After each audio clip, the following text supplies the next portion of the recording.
Selamat siang, nama saya Patricius Daryl Arno Kartiko Adi dengan NIM 210810201150. Assalamualaikum warahmatullahi wabarakatuh. Nama saya Nisa Nolfayanti, NIM 210810201135. Perkenalkan, nama saya Hira Putri Sakanti dengan NIM 2108102011129. Assalamualaikum warahmatullahi wabarakatuh. Nama saya Siti Nur Azizah dengan NIM 2108102011147. Assalamualaikum warahmatullahi wabarakatuh. Saya Anggritian Arianto dengan NIM 2108102011142. Secara umum, perusahaan diartikan sebagai organisasi bisnis yang menghasilkan produk atau menambah nilai guna suatu produk, baik berupa barang maupun jasa. Perusahaan tentunya memiliki tujuan untuk memperoleh laba atau keuntungan.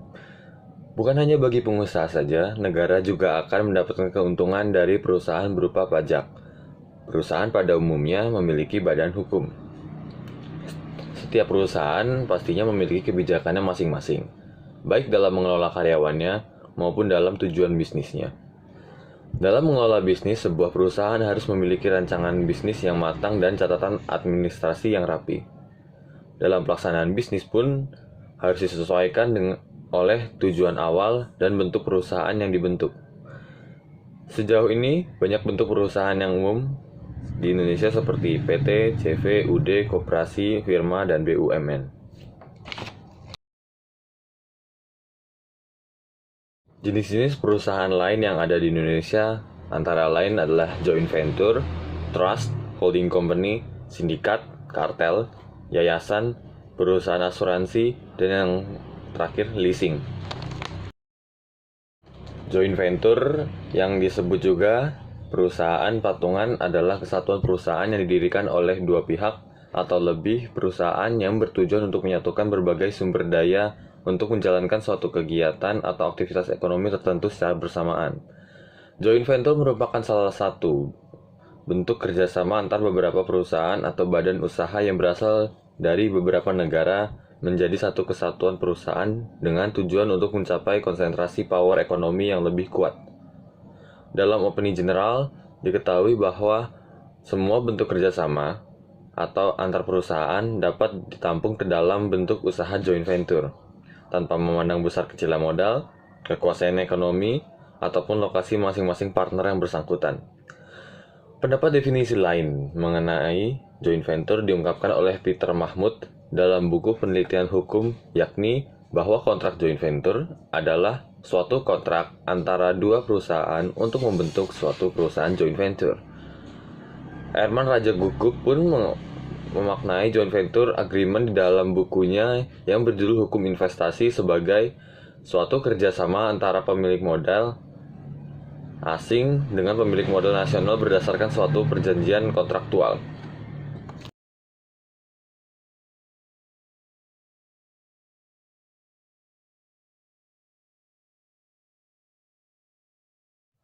Selanjutnya adalah mengenai ciri-ciri joint venture. Yang pertama, merupakan perusahaan baru yang secara bersama-sama didirikan oleh beberapa perusahaan lain. Perusahaan baru yang didirikan ini biasa disebut JVCO atau Joint Venture Company. Joint venture ini bisa dilakukan oleh sesama perusahaan dalam negeri maupun dengan perusahaan asing. Tapi jika dilakukan dengan perusahaan asing, maka perusahaan tersebut haruslah berbentuk PT. Yang kedua, modelnya berupa saham yang disediakan oleh perusahaan-perusahaan pendiri dengan perbandingan tertentu. Para perusahaan yang berpartner itu selanjutnya akan menjadi pemegang saham JVCO dan menentukan porsi saham masing-masing dalam JVCO. Hal ini dikaitkan oleh research dan peran masing-masing pemegang saham. Yang ketiga, kekuasaan dan hak suara dalam joint venture didasarkan pada banyaknya saham yang ditanam oleh masing-masing perusahaan pendiri. Biasanya kepemilikan saham ini dapat memberikan hak kepada pemiliknya. Pemegang saham preferen mempunyai hak lebih dibandingkan pemilik saham biasa, seperti mendapatkan dividen lebih dahulu pada saat perusahaan dilikuidasi dan memiliki hak suara lebih. Hak suara lebih yang dimaksud ini misal dalam hak suara memilih direksi yang selanjutnya akan menentukan keputusan-keputusan lanjut. Yang keempat, perusahaan-perusahaan pendiri joint venture tetap memiliki eksistensi dan kebebasan masing-masing. Artinya keberadaan JVCO ini tidak mempengaruhi keberadaan perusahaan pendirinya dan tetap pada eksistensinya. Yang kelima, risiko ditanggung bersama-sama antara masing-masing partner melalui perusahaan-perusahaan yang berlainan. Setiap bisnis ini pasti memiliki risiko tersendiri. Dalam joint venture ini, semua risiko itu akan ditanggung bersama oleh masing-masing perusahaan tersebut. Syarat-syarat menjadi joint venture company. Pertama, wajib dalam bentuk perseroan terbatas apabila terdapat unsur modal asing. Jadi, jika melakukan joint venture dengan perusahaan asing, maka wajib dalam bentuk perseroan terbatas. Hal ini sesuai dengan Undang-Undang Nomor 25 Tahun 2007 tentang penanaman modal asing yang bertujuan untuk memberi kepastian hukum. Yang kedua, nominal modal dalam negeri 51% dari total modal perusahaan patungan joint venture company tersebut. Tapi persentase kepemilikan ini bisa lebih besar atau lebih kecil tergantung pada bidang usaha yang akan dimasuki oleh perusahaan joint venture yang terdapat pada daftar negatif investasi yang di dalamnya disebutkan persentase maksimal modal asing yang boleh masuk pada bidang usaha tertentu. Yang ketiga, calon investor wajib melihat daftar negatif investasi yang terbaru. Dalam daftar negatif investasi itu terdapat informasi bagi calon investor tentang bisnis yang tidak diperbolehkan di Indonesia, terutama mengenai kepemilikan bersama. Daftar negatif investasi Indonesia ini dibuat untuk melindungi ekonomi Indonesia serta memberikan peluang bisnis lebih kepada investor. Yang keempat, harus mengajukan izin prinsip dan izin usaha tetap ke Badan Koordinasi Penanaman Modal. Surat izin prinsip ini berguna sebagai dokumen yang dikeluarkan oleh pemerintah yang menyatakan bahwa suatu usaha atau investasi itu dilakukan secara legal dan diakui di mata hukum. Lalu pelaku usaha akan mendapat haknya dan wajib mematuhi aturan yang berlaku. Yang kelima, menyajikan laporan kegiatan penanaman modal kepada Badan Koordinasi Penanaman Modal. Hal ini dapat diketahui bahwa badan usaha tersebut apakah mengalami surplus atau mengalami defisit laporan keuangan. Laporan kegiatan penanaman modal ini wajib disusun secara berkala dan dilaporkan sekali dalam 3 bulan. Isinya adalah tentang perkembangan penanaman modal serta apa saja kendala yang dialami usaha tersebut. Sebagai perusahaan, tentunya akan ada pimpinan eksekutif di dalamnya. Walaupun keinginan ditujukan untuk mengadakan Indonesianisasi tenaga kerja, tetapi bukan berarti mengabaikan tenaga ahli bangsa asing yang memang dibutuhkan. Oleh karena itu, tenaga ahli bangsa asing sering juga didudukan sebagai pimpinan. Ada beberapa kemungkinan dalam pemenuhan jabatan atau kursi pimpinan utama dalam perusahaan joint venture, yaitu yang pertama, 1. Pimpinan eksekutif. Apabila presiden direktur akan ditunjuk oleh pihak investor asing, maka dalam perjanjian joint venture sebaiknya dicantumkan suatu syarat bahwa setelah melampaui waktu tertentu pihak Indonesia diberi hak untuk ikut mempertimbangkan perpanjangan kontrak kerja dari pimpinan eksekutif yang dimaksud. Yang kedua, pimpinan menurut giliran. Apabila masing-masing pihak mempunyai hak yang sama dalam penunjukan pimpinan, maka ada kesempatan untuk menggunakan tenaga kerja Indonesia setelah masa jabatan pimpinan lama berakhir. Yang ketiga, pimpinan bersama. Dapat juga pimpinan dipegang bersama-sama oleh masing-masing pihak dengan menunjuk presiden direktur sendiri-sendiri. Adanya 2 pimpinan ini diperlukan kerjasama yang baik di antara mereka. Yang keempat, pimpinan eksekutif fungsional. Dalam hal ini, jabatan pimpinan dapat dibagi-bagi menurut fungsi-fungsi yang ada. Jadi, beberapa jabatan-jabatan pimpinan dipegang oleh orang Indonesia dan jabatan lain dipegang oleh pihak asing, terutama jabatan di bidang teknik. Dengan demikian, pembagian tugas menurut fungsi ini dapat diterapkan jabatan pimpinan menengah dan bawah selain pimpinan utama.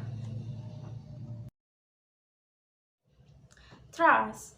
dalam bahasa diartikan sebagai percaya, kepercayaan. Tapi dalam istilah ekonomi, trust diartikan sebagai peleburan beberapa perusahaan yang selanjutnya diikuti dengan pendirian perusahaan dengan nama yang baru.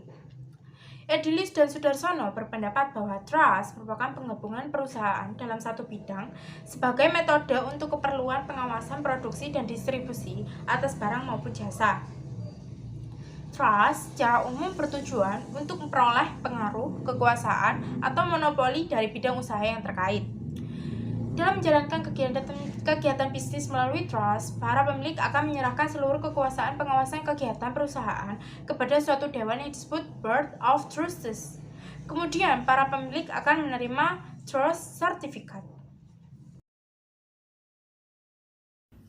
Selanjutnya, penggabungan perusahaan-perusahaan yang betul-betul melebur atau nama dari perusahaan yang bergabung sudah tidak ada lagi, atau dalam artian kekuatan dari perusahaan-perusahaan yang bergabung menjadi satu dalam bentuk perusahaan baru. Hal tersebut disebut sebagai merger. Merger sendiri dibagi menjadi 3, yaitu merger horizontal, merger vertikal, dan konglomerat. Merger horizontal adalah penggabungan perusahaan-perusahaan yang bergerak di bidang yang sama atau homogen atau sejenis. Contohnya merger antar bank. Yang kedua, merger vertikal. Merger vertikal adalah penggabungan perusahaan yang proses produksinya saling berkaitan atau berkesinambungan. Contohnya perusahaan wol, perusahaan bahan baku pakaian, perusahaan bahan tekstil, dan perusahaan Jerman. Jika perusahaan-perusahaan tersebut bergabung dan membuat nama perusahaan yang baru, maka hal tersebut dapat disebut merger vertikal. Yang ketiga, konglomerat. Konglomerat adalah penggabungan perusahaan-perusahaan yang menghasilkan barang-barang yang berbeda dan tidak saling berkaitan. Bahwa konglomerat di Indonesia sendiri diberi kepada orang-orang yang memiliki sejumlah bisnis. Holding company. Holding company biasa disebut juga dengan parent company atau perseroan induk. Holding company sendiri merupakan perusahaan utama yang menaungi perusahaan lain. Perusahaan yang dinaungi oleh holding company biasa disebut dengan perusahaan anak atau subsidiary company. Holding company sebagai perusahaan induk memiliki tujuan yang vital atau utama bagi sebuah perusahaan. Holding company akan berperan dalam perencanaan, pengkoordinasian, pengkonsolidasian, pengembangan, dan pengendalian semua perusahaan yang ada di grup dalam mengoptimalkan kinerja perusahaan secara keseluruhan. Holding company mempunyai kelemahan dan kelebihan. Adapun kelebihan holding company yang pertama yaitu pengendalian dengan kepemilikan sebagian. Dalam operasi holding company, perusahaan dapat membeli saham sebesar 5, 10, ataupun 50% dari perusahaan lain. Dengan kepemilikan sebagian ini sudah berkemungkinan besar dapat mengendalikan secara efektif perusahaan lain yang sahamnya telah dibeli. Yang kedua, kelebihan holding company yaitu pemisahan risiko. Berbagai perusahaan yang ada di holding company merupakan badan hukum yang terpisah, sehingga apabila ada masalah atau kerugian di unit yang lain, maka tidak ada sangkut pautnya dengan unit yang lainnya. Begitupun jika ada kerugian, dapat ditutup dengan kesuksesan unit yang lain. Kemudian ada kelemahan holding company. Yang pertama, adanya pajak berganda parsial. Apabila holding company memiliki sekurang-kurangnya 80% saham dari perusahaan lain, maka menurut peraturan pajak Amerika Serikat diperbolehkan menyertakan atau menyertakan surat pajak terkonsolidasi atau apa yang diterima oleh perusahaan pusat tidak akan terkena pajak. Yang kedua, mudahnya untuk memaksa pelepasan saham. Di holding company relatif mudah untuk memaksa holding company untuk melepaskan saham perusahaan anak atau karena apabila saham yang dimiliki melanggar sebuah perundang-undangan.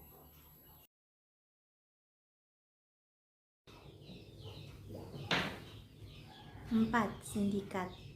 Sindikat sendiri di Indonesia masih banyak yang salah paham. Mereka menganggap bahwa sindikat adalah hal yang mengarah kepada kenegatifan atau keburukan. Padahal sindikat sendiri merupakan penggabungan beberapa perusahaan dalam suatu bidang usaha.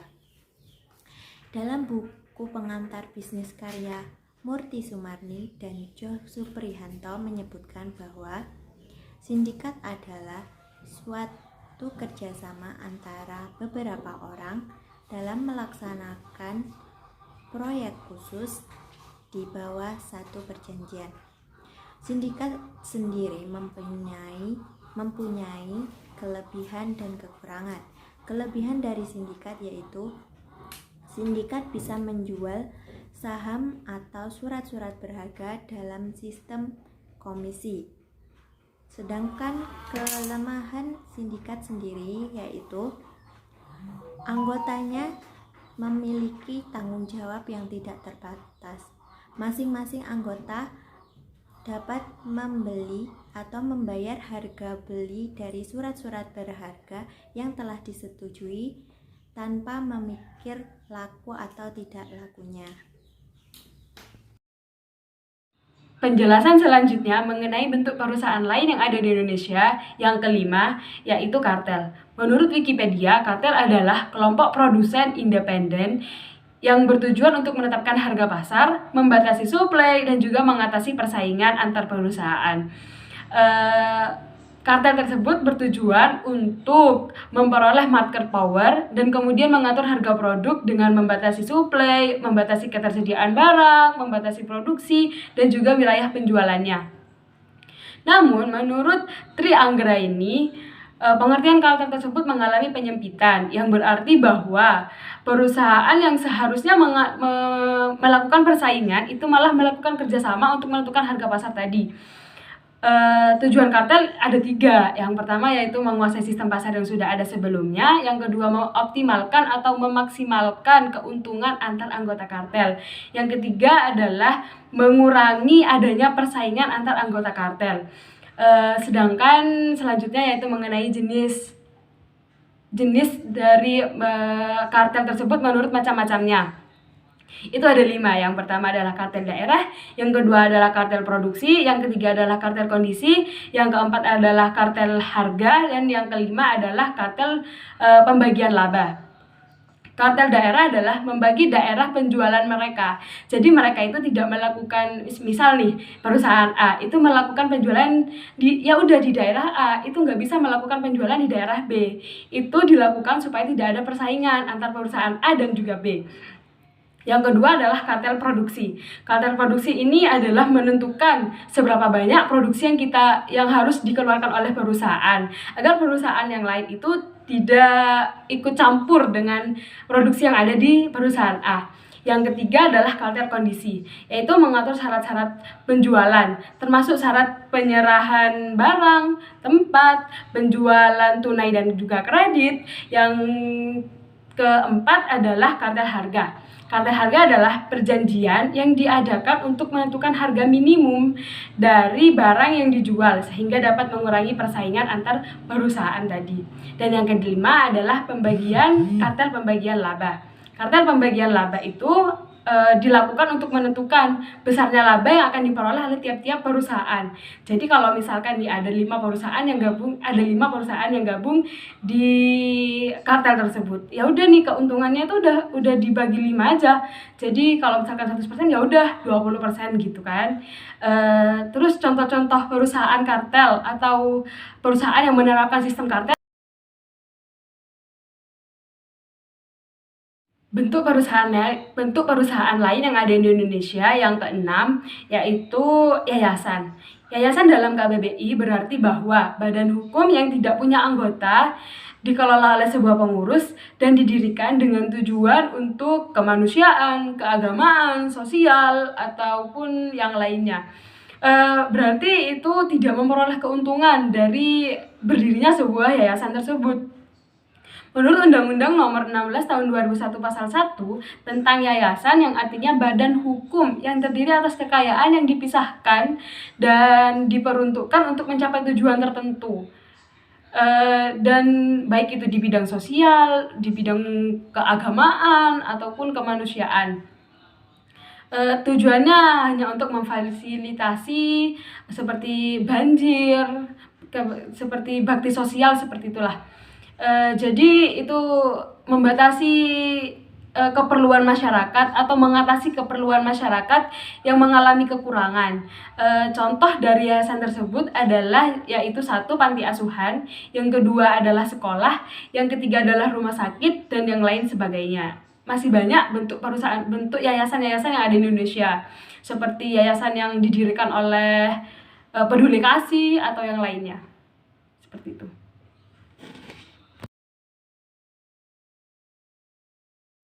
Bentuk perusahaan lain yang ada di Indonesia yang ketujuh adalah perusahaan asuransi. Perusahaan asuransi adalah perusahaan yang memberikan jasa pertanggungan risiko, yang memberikan penggantian akibat kerugian, kerusakan, kehilangan keuntungan, atau tanggung jawab hukum kepada pihak ketiga atau yang mungkin diderita oleh tertanggung atau para pemegang polis karena terjadinya suatu peristiwa. Usaha pengasuransian sendiri merupakan usaha yang bergerak di bidang 1, yaitu di bidang pertanggungan atau pengelolaan risiko.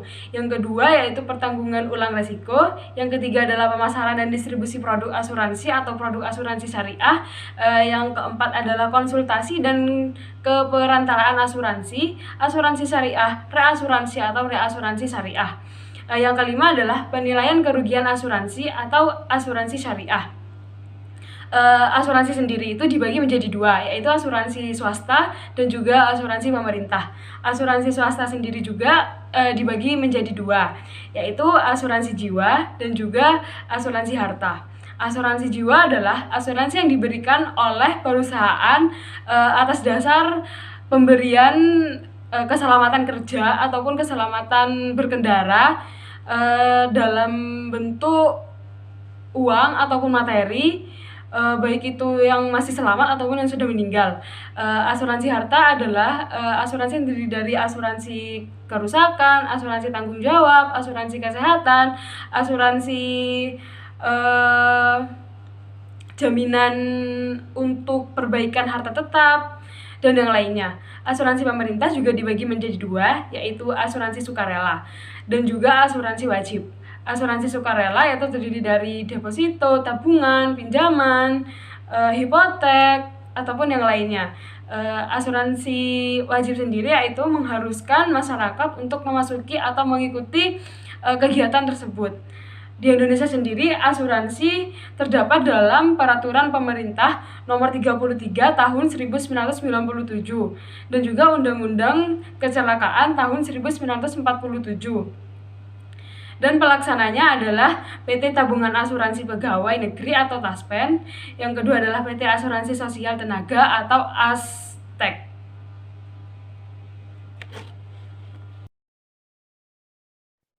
Baik, saya akan melanjutkan penjelasan perusahaan asuransi swasta dan perusahaan asuransi pemerintah.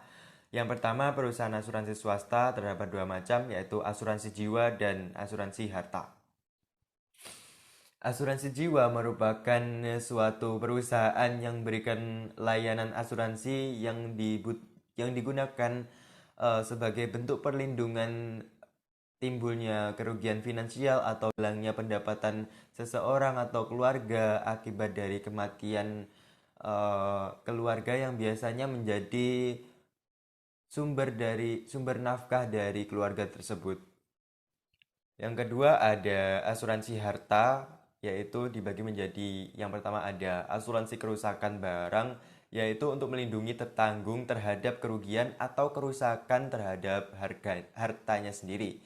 Contohnya asuransi kebakaran dan pencurian.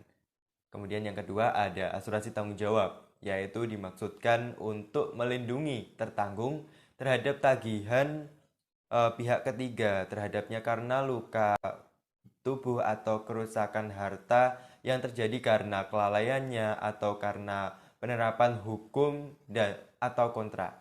Contohnya ada asuransi tanggung jawab mobil dan kompensasi pekerja. Ketiga ada asuransi kesehatan, yaitu untuk melindungi tertanggung terhadap beban ongkos pengobatan dan perawatan rumah sakit dan kerugian pendapatan karena kecelakaan atau sakit. Contohnya kecelakaan, sakit, dan rawat inap di rumah sakit. Dan yang keempat ada asuransi jaminan, yaitu merupakan alat satu pihak dengan menawarkan kepada pihak lain suatu jaminan keuangan atas kejujurannya karena prestasinya di bawah suatu kontrak atau perjanjian. Contohnya asuransi kesetiaan, konstruksi, dan ikatan jaminan. Nah, yang kedua, asuransi pemerintah juga dibagi menjadi dua macam, yaitu yang pertama ada asuransi sukarela, meliputi asuransi deposito, tabungan, pinjaman, hipotek, dan asuransi pinjaman untuk perbaikan harta tetap. Yang kedua ada asuransi wajib, yaitu asuransi yang mengharuskan masyarakat untuk memasukinya dan biasa disebut asuransi sosial. Bentuk perusahaan yang lain di Indonesia. Yang kedelapan yaitu leasing atau sewa guna lahan. Secara umum, pengertian leasing adalah suatu kegiatan pembiayaan peralatan atau barang modal baik dengan hak opsi maupun tanpa hak opsi untuk digunakan oleh nasabah selama jangka waktu tertentu, di mana pembayarannya dilakukan dengan cara angsuran. Pada praktiknya, leasing dapat dibedakan menjadi beberapa jenis. Ada beberapa jenis leasing adalah capital lease, operating lease, sales type lease, leverage lease, dan cross-border lease. Capital lease adalah jenis leasing yang perusahaannya berasal dari lembaga keuangan. Umumnya jenis leasing ini dapat melayani nasabah yang membutuhkan kebebasan dalam menentukan barang atau modal dengan spesifikasi yang diinginkan. Operating lease adalah jenis leasing di mana pihak lessor melakukan pembelian barang dan kemudian disewakan kepada nasabah dalam jangka waktu tertentu. Dalam hal ini nasabah hanya membayar biaya rental barang saja, sedangkan harga barang dan biaya lainnya ditanggung oleh lessor. Sales type lease atau lease penjualan adalah jenis leasing yang umumnya dilakukan oleh perusahaan industri yang menjual lease barang dari hasil produksinya. Pada umumnya terdapat dua jenis pendapatan yang diakui, yaitu pendapatan dari hasil penjualan barang dan pendapatan dari bunga atas pembelanjaan selama jangka waktu lease. Leverage lease adalah jenis leasing yang melibatkan pihak ketiga atau credit provider. Dengan kata lain, lessor tidak melakukan pembiayaan objek leasing sebesar 100% dari harga barang, melainkan hanya sekitar 20% sampai dengan 40% saja. Sedangkan sisa harga barang tersebut dibiayai oleh pihak ketiga. Cross-border lease adalah jenis leasing yang dilakukan antar negara. Dengan kata lain, lessor dan lease tidak berada dalam satu negara, tetapi berada di dua negara yang berbeda. Pada umumnya, cross-border lease hanya melakukan leasing untuk barang yang nilainya sangat besar, misalnya pesawat terbang bentukan Airbus dan Boeing. Keuntungan dan manfaat leasing adalah yang pertama fleksibel.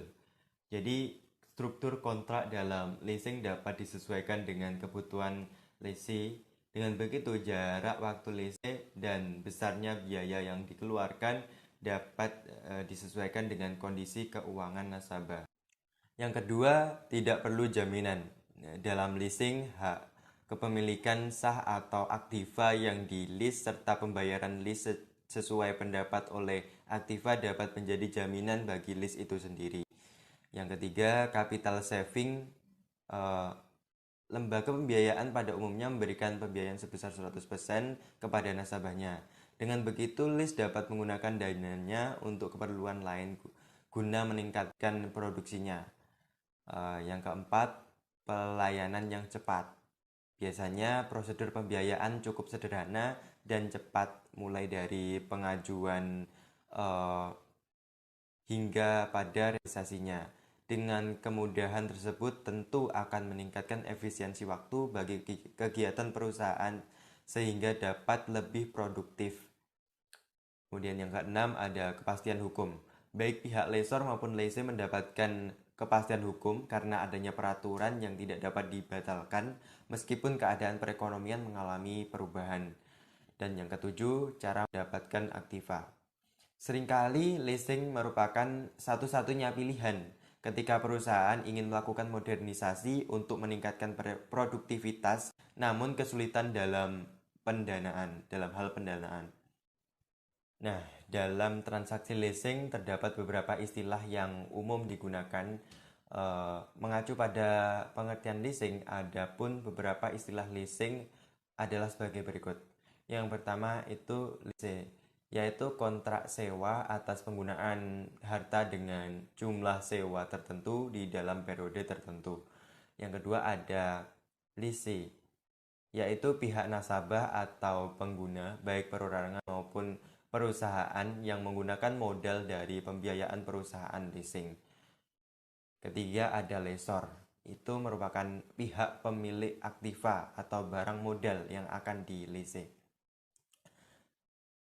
Yang keempat ada lease term, yaitu jangka waktu lease yang sifatnya mutlak dan tidak dapat dibatalkan.